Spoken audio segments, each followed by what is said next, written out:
Hello, thank you for joining with me. We are on day 261 of the Course Companions. This is the review of chapter 21. This is by Robert Perry. Section 1, The Forgotten Song. I am blind. When I look at the world, I see only my projections and inferences. The fact that I am not seeing what's really there is shown by how much I stumble over things I didn't see. I can afford to let go of the world I see because in my mind is a distant memory of home, like the notes of a forgotten song that once meant everything to me. This memory will then awaken vision in me, and I will see the endless light of the Son of God. Section 2, The Power of Decision. To have salvation and peace, all I need to do is to give the Holy Spirit the little gift He asks for. My acceptance that my perceptions, feelings, goals, and external happenings were chosen by me. I have enshrined on my altar the mad idea that the world which I made forces all these things on me. This reversal of causation is the same error as believing that I, whom God created, could detach from Him and turn around and create Him. Section 3, Faith, Belief, and Vision. To pursue the goal of sin, I changed primordial certainty into faith, belief, and perception.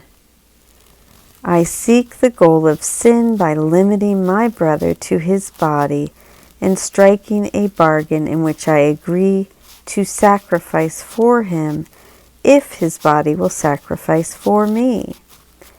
I need instead to pursue the goal of holiness.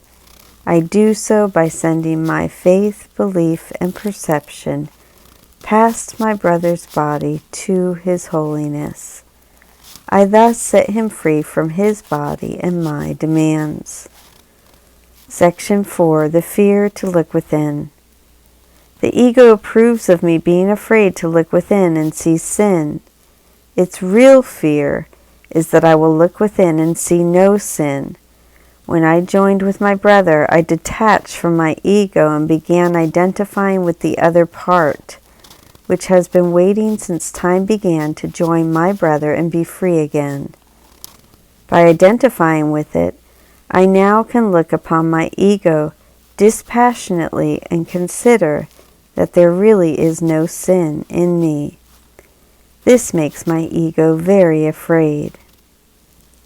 Section 5, Reason as the Undoing of Insanity. I have let the ego's voice direct my selective perception. What I see has convinced me that I am a tiny, vulnerable self at the mercy of the world. If instead I let God's voice show me the world through vision, I will see the other self in me which sees miracles as natural. This other self uses reason, which reasons from God's premises. Reason is so lofty that my current mind is incapable of it, and my ego doesn't even know it exists. What reason tells you, Section 6.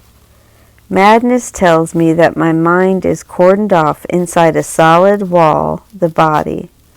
This implies that the thoughts in my mind don't influence other minds and that my perception of my brother doesn't influence my perception of myself. Reason, however, tells me that this is false because minds are joined. This may seem to place a heavy burden on me, but it's my salvation, because now I can save my brother and his gratitude will then save me. The last unanswered question. I have joined the army of the powerless, which seeks to kill the enemy it thinks it made weak, the all-powerful Son of God. Instead, I can choose to see a world in which I have no enemy, no one who made me powerless and forced me to sin. To really choose this world, though, I need to choose it because it is the truth. Since truth is constant, this means renouncing my right to change my mind. This is how I choose constant happiness.